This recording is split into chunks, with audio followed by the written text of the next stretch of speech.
Hello everyone, नमस्ते। कैसे हैं आप सभी? तो आज के वीडियो में हम बात करेंगे twin flame journey and the patterns, more likely spiritual journey and the different patterns जो हम समय समय पे गो थ्रू करते हैं।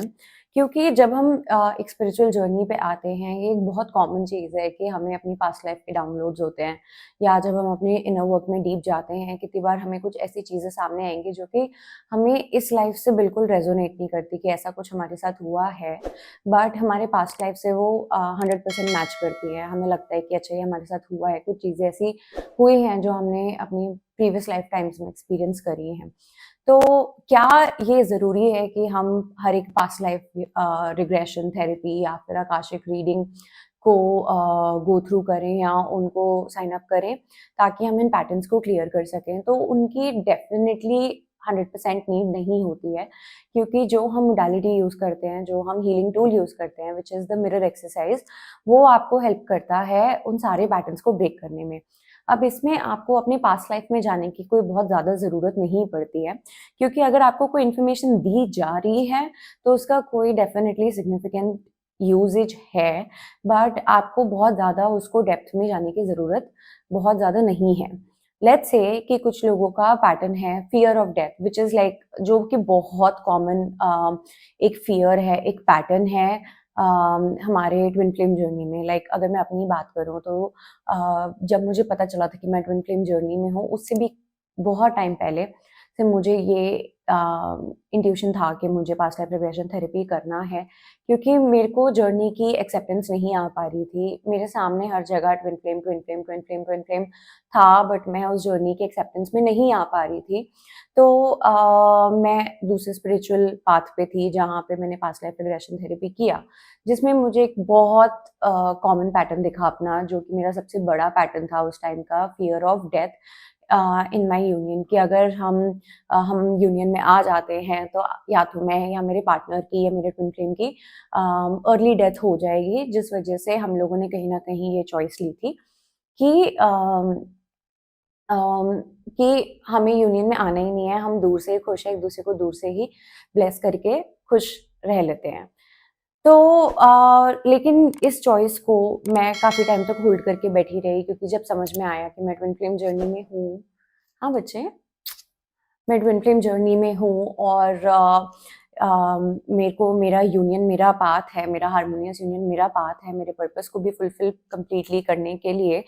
तो जब मैंने मिरर एक्सरसाइज करनी शुरू करी तो मुझे उन पास्ट लाइफ्स में जाने की ज़रूरत बिल्कुल भी नहीं पड़ी, even in my coaching sessions. मेरे लिए बस इतना ज़रूरी था कि वो पेन जो था डेथ का, वो कहाँ से ट्रिगर हुआ इस लाइफ टाइम में। तो लेट्स से कि मेरे को याद आया कि मेरे को एक्चुअली डेथ से जो डर लगने लगा था, दैट वाज व्हेन जब मेरे ग्रैंडफादर की डेथ हुई थी, because it was a very sudden death. तो वो वहाँ से मेरा पेन शुरू हुआ था, बिकॉज उसके और कुछ सालों में मैं अपने ट्विन फ्लेम से मिलने के लिए रेडी हो रही थी, मेरी बॉडी प्रिपेयर हो रही थी to meet my twin flame.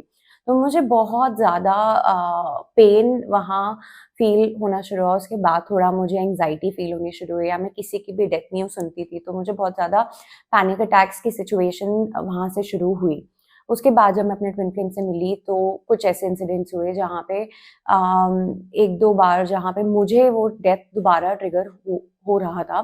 But क्योंकि अवेकनिंग या स्पिरिचुअलिटी की एक्सेप्टेंस नहीं थी कहीं उस टाइम पे, क्योंकि मैं बहुत यंग भी थी उस टाइम पे, मतलब फ्रेशली कॉलेज ग्रेजुएट। तो मुझे वो चीज़ें समझ नहीं आ रही थी, बट मेरी अवेकनिंग का प्रोसेस एग्जैक्टली मेरे स्कूल टाइम से शुरू हो चुका था, from the time this thing happened. तो जब मैंने अपनी कोचिंग शुरू करी, अपनी हीलिंग शुरू करी, अपने कोच के साथ काम करना शुरू करा, आज भी जब करती हूँ, तो फियर ऑफ डेथ जब मुझे अभी समझ में आता है कि बचपन में लाइक से मेरे ये पॉइंट शुरू हुए थे due to some conditions at home. तो जो अब स्पेशली जो स्पिरिचुअल सोल्स होते हैं जिनकी अवेकनिंग इस लाइफ टाइम में होती है, उनकी लाइफ में उनके चाइल्डहुड से ही हार्डशिप्स रहते हैं। या तो उनको अंडरस्टैंडिंग का इशू रहेगा या उनको अबैंडनमेंट का इशू रहेगा, मतलब ये प्रॉब्लम्स होते सबके ही हैं, but because you are more sensitive, आप ज़्यादा ओपन होते हो, आप ज़्यादा वल्नरेबल होते हो और आप ज़्यादा कंपैशन होल्ड करते हो, तो ये चीज़ें आपको ज़्यादा हिट करती हैं, आपके ट्रॉमास सरफेस पे जल्दी आते हैं।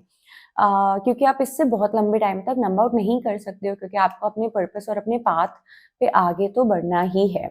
तो वो बचपन से ही यूनिवर्स आपको आपके हार्डशिप्स सिखाते हैं कि अच्छा ये ब्लॉक्स है, ये ब्लॉक्स है, ये ब्लॉक्स है।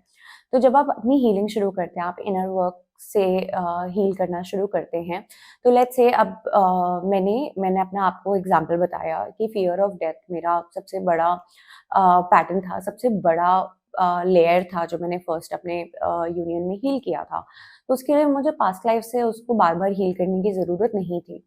मेरे को बस उन फीलिंग्स में, उन लेयर्स के साथ जाना था जो कि इस लाइफ टाइम में उस डेथ के फियर को ट्रिगर करा। तो जब मैंने वो हील करा कंप्लीटली एंड उस फियर को सरेंडर करा, मुझे अभी वो फियर बहुत ज़्यादा हॉन्ट नहीं करता। मुझे नहीं परेशानी होती उससे, क्योंकि बिकॉज़ आई हैव एक्सेप्टेड कि डेथ इज़ नेचुरल, और जब हम अपना पर्पस कंप्लीट कर लेंगे तो वी विल ट्रांसेंड, हम ट्रांसेंड करेंगे एक न्यू बॉडी में। हम जाएँगे कहीं नहीं, हम वापस आएँगे, मैं अपने ट्विंकलिंग के साथ ही हार्मोनियस यूनियन में वापस आऊँगी और हम वापस से अपने पर्पस पे काम करना शुरू करेंगे।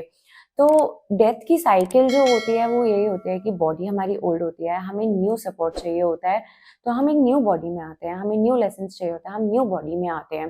But it's not a painful thing, it's more, अगर हम स्पिरिचुअल एस्पेक्ट से देखेंगे तो हम यही बोलेंगे कि हम बस ग्रेजुएट हो रहे हैं टू द नेक्स्ट लेवल।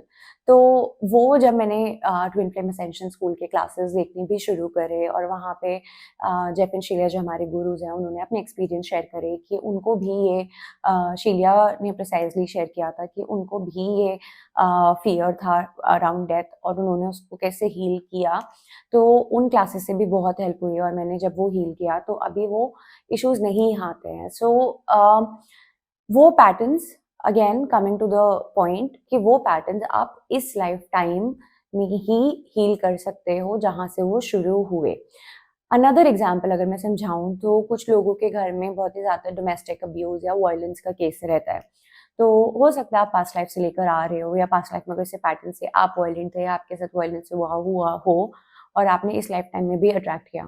सो अगर आप वो पैटर्न्स की फर्स्ट टाइम जब आपके साथ वायलेंस हुआ, अब्यूज़ हुआ, उस टाइम पे डेफ़िनेटली एज़ अ किड हम एक शॉक स्टेट में जाते हैं। जब हम उसको पूरा इमोशनली हील करके रिलीज़ कर देते हैं, तो वो पैटर्न हील हो जाता है। इसीलिए आकाशिक रीडिंग्स और पास्ट लाइफ रिग्रेशंस का कोई बहुत मेजर सिग्निफिकेंस नहीं है। It can help you, definitely it can help you, but अगर आप ये नहीं करोगे तो क्या आप अपनी ट्विन फ्लेम जर्नी में प्रोग्रेस नहीं करोगे? ऐसा बिल्कुल भी नहीं है।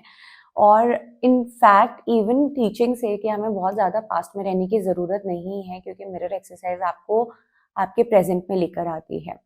और मिरर एक्सरसाइज से भी आप उससे ऊपर समझो, आप लॉ ऑफ अट्रैक्शन को बहुत टाइम से जानते हैं, डेफिनेटली जानते होंगे। मिरर एक्सरसाइज आपके लिए एक लेवल अप है अगर।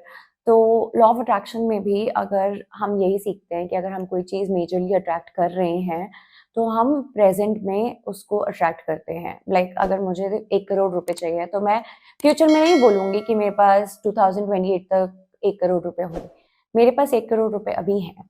सो उसका रीज़न ये होता है क्योंकि वो पॉजिटिविटी, वो एनर्जी आप अपने आप को अभी दे रहे हो, और आप उस एनर्जी में जब आप यू स्टार्ट टू लिव, तब आप ज़्यादा ईज़िली चीज़ें अपनी लाइफ में मैनिफेस्ट करना शुरू करते हो। तो आपकी मैनिफेस्टेशन के ब्लॉक्स उससे रिलीज़ होते हैं। प्लस आप अपने अंदर प्रेज़ेंस लेकर आते हो, और आपकी प्रेज़ेंस आपको हील करती है। तो आपको नेसेसरीली इन सब चीज़ों में बहुत ज़्यादा ओवर इन्वॉल्व होने की ज़रूरत नहीं है। आपको सिर्फ मिरर एक्सरसाइज चाहिए अपने आप को हील करने के लिए, और यूनियन उस वो का रास्ता हमें दे दिया गया है, हमें बस उस रास्ते पे चलना है। बहुत ज़्यादा माइंड स्ट्रेस लेके कि कहाँ से क्या शुरू हुआ, क्या नहीं हुआ, एनालाइज़ करने से बेटर है कि आप एनालाइज़ करने वाली एनर्जी पे, ओवरथिंकिंग वाली एनर्जी पे बाउंड्री डालो, और अपनी फीलिंग्स में वापस आओ। आई होप ये वीडियो आपको हेल्प करेगी। Thank you very much. नमस्ते।